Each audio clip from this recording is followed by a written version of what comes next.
সেবা এই আজ্ঞা অনুভূতি মানে আজ্ঞার আগে যিনি গুরুদেবের কথার আগে সেবা করে সে এই জ্ঞান লাভ করবে। তিন ধরনের শিষ্য আছে, একজন গুরুদেবকে বললেও শোনে না, একজন আছে বললে শোনে, আর একজন আছে বললেও শোনে। তিন কোয়ালিটি। তাহলে এখানে হচ্ছে আজ্ঞা অনুভূতি, আজ্ঞার আগে সে সেবা করে। জগন্নাথ বললেন সুভদ্রা মহারানী কি, নৃসিংহ ভগবান কি, শিল প্রভুপাদ কি, তাই গৌর এখানে সেবা মানে গুরুদেব পরীক্ষা করে দেখেন যে শিষ্যের মধ্যে সে জ্ঞান লাভ করার প্রবণতা হয়েছে। অনেক সময় আমরা গুরু মহারাজের কাছে যাই, গুরু মহারাজের কি করবো, দেখো মন্দিরের মধ্যে ঠিক আছে, হ্যাঁ ঠিক আছে। প্রথম এরকম অর্জুনও এরকম হচ্ছে, ভগবান আমি কি এখন যুদ্ধ করবো কি বুঝতে পারছি না, সবাই তো আমার আত্মীয় স্বজন, কিভাবে যুদ্ধ করবো বুঝতে পারছি না, আপনি একটা কিছু বলেন, আপনি তো আমার আত্মীয় হন, আমার ওদের স্বাগত। ভগবান ঠিক আছে, মানুষের জন্য যদি যুদ্ধ না করো মানুষ তোমাকে নিন্দা করবে, বকাবকি করবে, দেখো তোমার ইচ্ছা। ভগবদ গীতার ভগবানের প্রথম শ্লোক, ভগবানের প্রথম শ্লোক ভগবদ গীতা কোনটা? দ্বিতীয় অধ্যায় 2 নম্বর। কুতস্থ ক্লুসংবিদং বিষমে সমপস্থিত অনার্যষ্টম স্বর্গম কি কর্ম অর্জুন। অর্জুন তোমার কীর্তি নষ্ট হবে, কীর্তি নষ্ট হবে, মানুষ নিন্দা করবে, দেখো তোমার ইচ্ছা, যদি মনে চায় করো, না হলে দেখো পরে। এটা কি যথাযথ গুরুদেবের ইনস্ট্রাকশন হলো? দেখো যেটা ভালো এটা হলো ইনস্ট্রাকশন। ভগবান কিন্তু সেই কথাটা বলছে, তাৎপর্যতে লেখা আছে, তোমার কীর্তি নষ্ট হবে, দেখো কি করবা, চিন্তা করে। তারপর এটা কত নম্বর শ্লোক? দ্বিতীয় অধ্যায় 2। তারপরে বলছে আর 7 নম্বর সিরিয়ালে গেছে, কিছু বুঝছি না আমি কি বলছে গুরুদেব। গুরুদেব সব ছেড়ে দিলাম, আমার চিন্তা ভাবনা সব জলাঞ্জলি দিলাম, এখন সম্পূর্ণভাবে আপনার কাছে আমি সারেন্ডার। দেখি দ্বিতীয় অধ্যায় যে আমার অনেক দোষ, আমি সেটা দেখছি, এজন্য হচ্ছে কার্পণ্য দোষে অপহত স্বভাব ইচ্ছামি তং ধর্ম সুজাচেতা যৎসেয়ং সন্নিচিতং গৃহীতং মে শিষ্যস্তেয়ং সদিমন্ত্রং প্রপন্নঃ। আপনি আমাকে এখন শিষ্য হিসাবে গ্রহণ করুন। তদ্বিধি পরিপাতেন একদম ফুল ফিল হয়েছে, কারণ আপনার শরণাগত, আপনার সেবায় নিয়োজিত, আপনি যা বলবেন আমি তাই করব। তখন ভগবান জ্ঞান দেওয়া শুরু, হে মূর্খ, কিচ্ছু বোঝো না, নিজের পণ্ডিত মনে করছো, তখন জ্ঞান দেওয়া শুরু। এটা হচ্ছে ভগবদ গীতার 11 নম্বর শ্লোক, দ্বিতীয়। এত সুন্দর, খুব সুন্দর। ভগবদ গীতার 11 নম্বর শ্লোক, শ্রী ভগবান বাচ অশোচনম অন্নশোচনম প্রজ্ঞাবাদাংশ বাসসে গতাসুনাগত নন্দশোচনীতি পণ্ডিত। মূর্খ হয়ে পণ্ডিতের মতো কথা বলো, কিচ্ছু বলো না, জ্ঞান আছে তোমার, এরকম বকাবকি লাগে। এখানে বলছে তোমার প্রকৃত জ্ঞান নেই। প্রকৃত জ্ঞান হচ্ছে সেই জ্ঞান যা জড় ও চেতনের মধ্যে যিনি পার্থক্য নিরূপণ করতে পারে। তুমি তো জড় বস্তু এবং চিন্ময় বস্তুই চিনো, দোনোটাকে এক মনে করছো। লোহা স্বর্ণ এক হলো, সব এক মনে করছো তুমি। আত্মা এবং শরীরকে তুমি এক মনে করছো। এটা হচ্ছে জ্ঞান। এই জ্ঞান দেওয়া সেটা বলো। জ্ঞান খুব ভারী জিনিস, এত ভারী সেটা নেওয়ার জন্য শিষ্যে অনেক সেবা করতে হয়। যেমন আমরা দেখি অনেকে আছে এক্সারসাইজ করে, আজকে 1 কেজি, কালকে 1.5 কেজি, পরে 2 কেজি, 3 কেজি, যেমন পুরা বডি বিল্ডার হয়, ঠিক না? ঠিক এরকম সেবা করতে করতে করতে করতে করতে করতে না হলে না। এই জন্য এই সেবা কার করবো? গুরুদেবের সেবা করবো। গুরুদেব আসছে এখানে, কার সেবা করতে হবে? ভক্তদের। নারদ মুনি বলছে, দেখো ভাই, আমি ভগবানকে প্রথম পাইছি এই মুনি হিসেবে সেবা, তারপর আমি নারদ মুনি এসেছি। দেখ শুনছ কথা? নারদ মুনি শিষ্য কে কে? ব্যাসদেব, প্রহ্লাদ মহারাজ, ধ্রুব মহারাজ, নারদ মুনি শিষ্য, এবং রত্নগর দস্যু।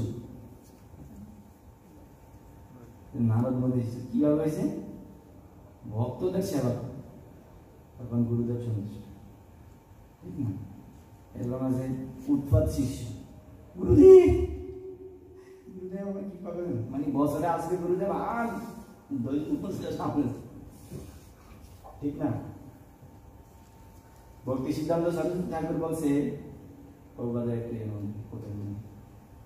যে ইস্কনে প্রভুপাদ বলছে, আমার গুরুদেব বলছে, কখনো কৃষ্ণের কাছে যাওয়ার চেষ্টা করবা না, এমন কাজ করো কৃষ্ণ তোমার কাছে আসতে বাধ্য হবে। কি সুন্দর! এমন কাজ করো কৃষ্ণ তোমার কাছে আসবে, গুরুদেব তোমার কাছে আসবে। এই কাজটা, এই সেবাটা কে করেছে? ও তুমি, ঠিক আছে, সুন্দর, ঠিক না? ঠিক, আমি করছি। গুরুদেব কি, গুরুদেব বোঝে না, সব জানেন আমার ভিতরে, ঠিক না? গুরুদেব সব জানে না, সব জানে। যেহেতুকে কমলাপতি বাবু একবার একটাই বলছে যে, গুরু মহারাজ, আমরা যেন আপনাদের প্রতিদিন পুষ্প দিই, কিভাবে পান? পুষ্প কোথায় দাও? গুরু মহারাজ চরণ কোথায়? আমি তো ভূমিতে। তো ভূমিটা কোথায় কালেকশন আছে? আমি তো ভূমির মধ্যে আছি আরেক জায়গায়, ঠিক না? বালক এক জায়গায়, সুইচ এক জায়গায় থাকলে অসুবিধা আছে? যেখানে সুইচ সেখানে বালক দিতে হবে, ঠিক না? ঠিক, সুইচ এক জায়গায়, টিপ দেবো আরেক জায়গায়, বালক অটোমেটিক। সেজন্য এখানে পুষ্প দাও, আমি পেয়ে যাব। এই জন্য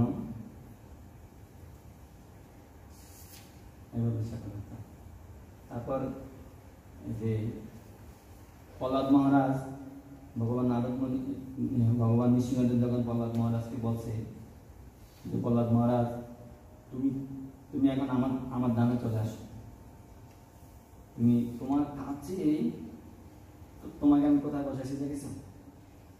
লক্ষ্মী দেবী যেখানে থাকে সেখানে আমি তোমাকে বসাইছি, ব্রহ্মা অনেক দূরে। এখন তুমি কি চাও?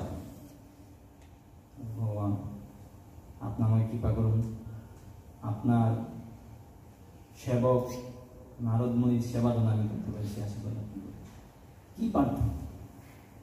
যে নারদ মুনির জন্য আপনাকে আমি লাভ করছি, আমি যেন নারদ মুনির সেবা করতে পারি, আমার গুরুদেবের সেবা করতে পারি, আপনার মনে আসে। কি সুন্দর প্রার্থনা, ঠিক না? না আমি তো তাই বাইরে ভগবান চলে গেছি, এটাই তো জীবনের উদ্দেশ্য, ঠিক না? জীবনের উদ্দেশ্য হচ্ছে, রঘুগণ যখন ভরত মহারাজকে পালকি দিয়ে যখন নিচ্ছে, কি করছো? তুমি রাজা হয়েছো, রাজার তোমার জ্ঞানই তো নেই। তখন রাজা রঘুগণ বলল, তখন ভরত মহারাজ ওই সময় জীবনের প্রথম না মুখ খুলছে, এবং একটা শ্লোক আছে, শ্লোকটা খুব ফেমাস, যে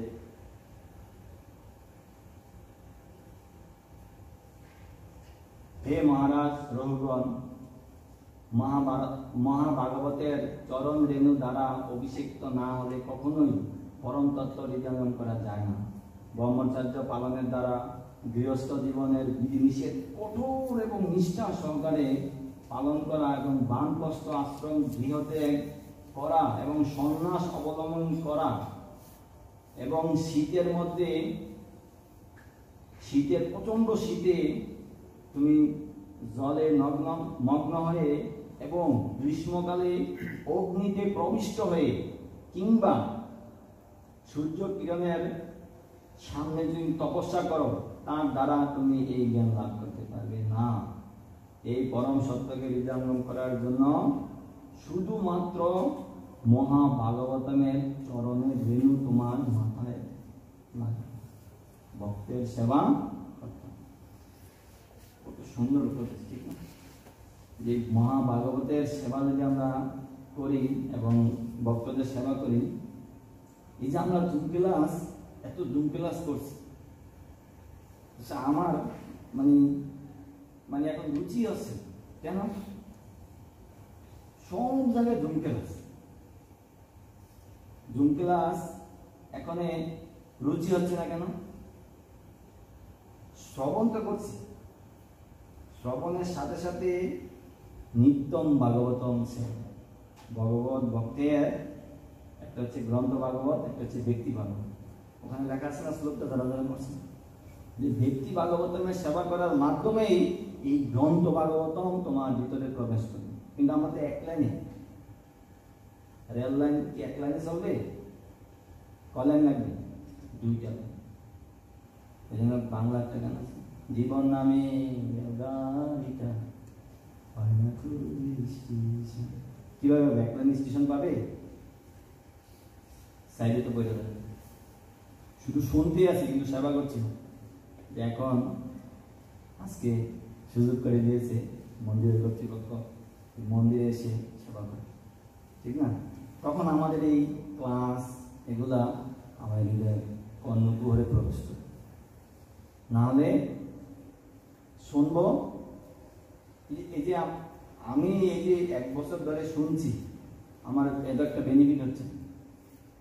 যখন কোনো ভক্ত এখানে এসে একবার ক্লাস দেয়, তখন যদি তার কোনো সেবা যুক্ত হয়, যে কোনো ভাবে হোক, তার কোনো সেবা যদি যুক্ত হয়, তখন শ্রবণ এবং সেবা এই দুটোটা একসাথে যখন হবে, তখনই হবে, ঠিক না? ঠিক। আপনি সব সবজি রান্না করবেন, লবণ যদি না দেন কিরকম হবে? এই জন্য জুম ক্লাস হচ্ছে সব সবজি একসাথে মিশানো, আর সেবাটা হচ্ছে লবণ। যখন সেবা করবো তখন এটা সুস্বাদু, তখন এই শ্রবণের প্রতি আসক্তি বাড়বে। শ্রবণ মঙ্গল, শ্রবণম মঙ্গল, ঠিক কিনা বলুন?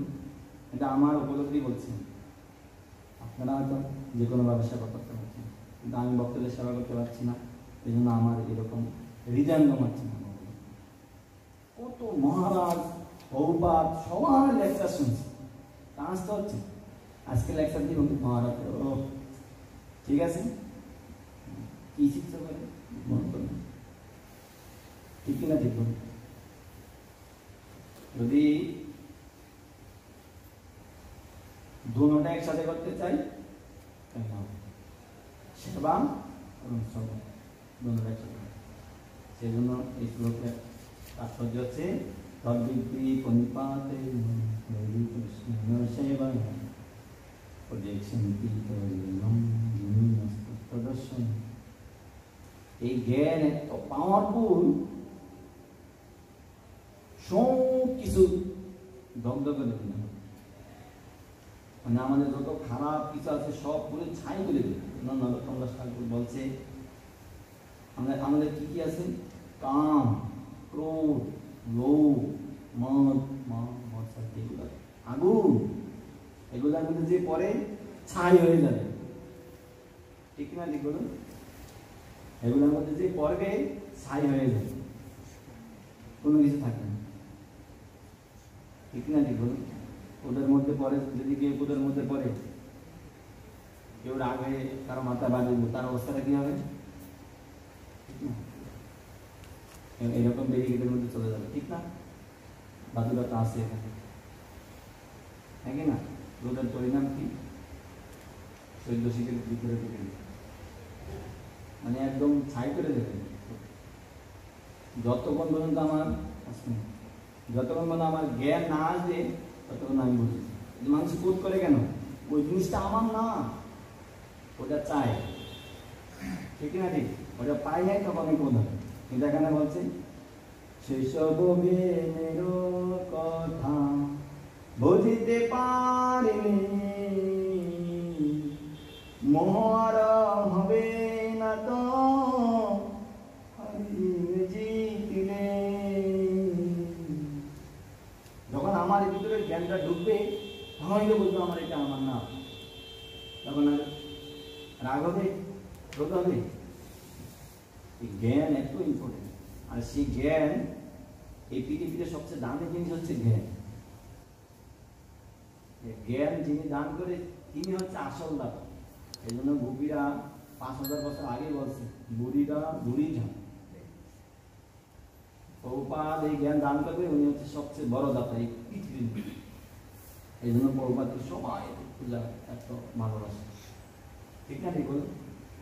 আমি দেখছেন যে প্রভুপাদকে কেউ বেশ কি বুড়া একদম বসে দিচ্ছেন,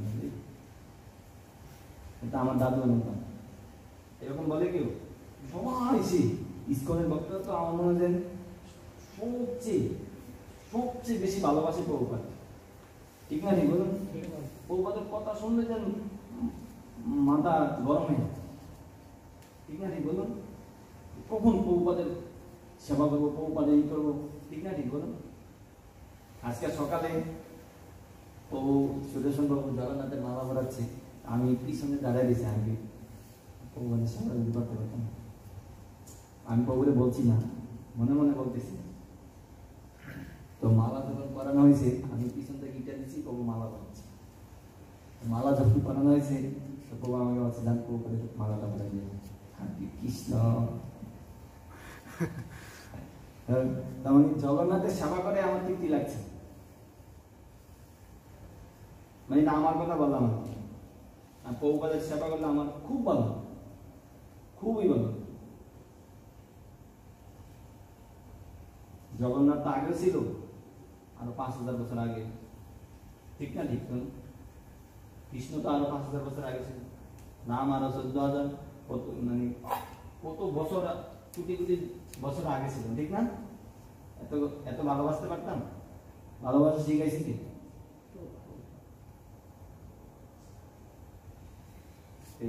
কিভাবে ভালোবাসা শিখেছে? জ্ঞানের মাধ্যমে। এই জ্ঞান ওবার হচ্ছে সেই গুরু, তার চরণে। এই জন্য বলছে এই মহৎ ভাগবতের সেবা করতে হবে। নরোত্তম দাস ঠাকুর বলছে যে আমি যেন ভক্ত সেবা করতে পারি, জনমে জনমে করি করি এই অভিলাষ, ভক্তদের সেবা করি। নরোত্তম ঠাকুর একটা গান গাচ্ছে, এই যে কাম ক্রোধ এগুলোকে জয় করে যাবে শুধু একটাই রাস্তা আছে, আর কোনো রাস্তা নেই, সব রাস্তা বলবে। এখানে একটা ঘরে যদি আগুন লাগে, দরজা যদি একটা থাকে তাহলে ওই দরজাটা সবাই যেতে চাবে না, ঠিক না? বলুন, এই একটাই দরজা। নরোত্তম দাস ঠাকুর বলছে, নরোত্তম দাস ঠাকুর কত জ্ঞানী ছিল, ঠিক না? আমরা সব গান গাচ্ছি ওনার কৃপা, ঠিক না? ভজনগুলা উনি সব শাস্ত্র সিদ্ধান্ত বোঝার পরে তখন এই কথাটা বার করছে, ইহারে করিয়া যায় ছাড়ানো না যায়, সাধু কি পাবিনে আরা নাহি তো উপায়। একটা মাত্র উপায়, সাধুর কৃপা কিভাবে হবে? সেবা করার মাধ্যমে। এখানে একজন আরেকজনের সেবা করতে হবে, সিনিয়র হইলো উনি ওনার সিনিয়রের সেবা করবেন, যেভাবে পারে সেবা করবে। যে যত বড় সিনিয়র সে তত বড় সেবা করবে, তত বড় দাস। যে যত বড় সিনিয়র সে তত বড় দাস। আজকে এখানে দেখুন সুদর্শন বাবু এবং দিবগ্রাম বাবু, আমরা প্রসাদ কোথা থেকে পাচ্ছি? আজকে প্রসাদ পাবো জানেন কেউ? জানেন কেউ? কেউ কেউ জানেন? ওনারা সারাদিন, আজকে না আরো 2 দিন আগে থেকে টেনশন করতেছে কি করে ভক্তদের প্রসাদ পাবো। এটা কি দাসের কাজ না? ঠিক না ঠিক? আমাদের সেবা করছে, আমরা ওনার সেবা করবো, ঠিক না ঠিক বলুন? যে যত বেশি উপরে থাকে সে তত বেশি সেবক। এই জন্য তুলসী মহারানীর আগে কি তুলসী আগে তো সবার আগে আমরা এখানে আজকে আসছি যে কি আরতি করেছি, এখানে কি করা কি কথা বলছে মাঝখানে একটা শুনুন। সেবার বিকার দাস না দাসী। যদি আপনার স্বামী স্ত্রী থাকে, স্বামী হচ্ছে দাস, স্ত্রী হচ্ছে দাসী। স্বামী কথা শুনে না স্ত্রী কথা শুনে, স্ত্রী স্বামীর কথা শুনে, ঠিক না? তো সে দাস হয়ে আসতে হবে না, দাসী হয়ে আসলে তখন সে। এই জন্য তো মহাবাবু বলছে গোপী কর্তা দাস কমল দাস দাস, গোপীদের দাস হলো, গোপীদের দাস। দাস হয়ে যখন সেবা করবো তখন এই জ্ঞান লাভ হবে। এই জ্ঞান লাভ করা শুধু একটা রাস্তা, ভক্তদের সেবা করা। তখন জুম ক্লাস আমাদের হৃদয় মন করে কি করতে হবে? যখনই সুযোগ পাবো ভক্তদের সেবা করবো। ভক্তদের সেবা খুব গুরুত্বপূর্ণ, খুব গুরুত্বপূর্ণ, খুব গুরুত্বপূর্ণ। ভক্তদের সেবা এখানে আসেন, এখানে যদি জিজ্ঞাসা করি একজনের বাড়ি বরিশাল, একজনের বাড়ি নোয়াখালী, একজনের বাড়ি চিটাগাং, এক একজনের বাড়ি এক এক টাকা। আমরা বাংলাদেশে যদি পারি সেবা করতে পারবো আপনার। এখন কত সুন্দর তবু আপনার ব্যাপারটা আমি থাকবো, কবুটা আপনি করেন, কবুটা আপনি করেন। এই তো দৈব গুণ যাদের মধ্যে তারা এই সেবা। যেমন অমৃত যখন উঠেছিল তখন অসুদাকে দিছে এক ভাগের, দেবতাতে দিছে এক ভাগের। আমি একটা কথা বললাম, তোমরা কিভাবে খাবে? এই হাতের এখান থেকে এখানে একটা লাঠি বেঁধে দেওয়া হবে। তোমরা যদি খেতে পারো, এক ফোঁটা যদি করে তো অমৃতের ফল লাভ করতে পারবে, কিন্তু খেতে হবে। অসুরেরা কি করে? নিজেই ব্যাখ্যা করতে পারবে না, এরকম করে হাতটা এদিক থেকে একটা বাধা, ঠিক না? ওই উপরের দিকে সারে, আর মুখে তো পড়ে না, সাইডে করে। কারণ ভগবান তো বলে দিয়েছে মোহিনী মূর্তি, এটা কিন্তু ঠিক মতন যদি না পড়ে আসবে না। আর দেবতারা কি করছে? হরে কৃষ্ণ প্রভু আপনার সামনে আসেন, আপনি আমাকে দেন, আমি আপনাকে দিচ্ছি। কত সুন্দর একজন আরেকজনের সেবা।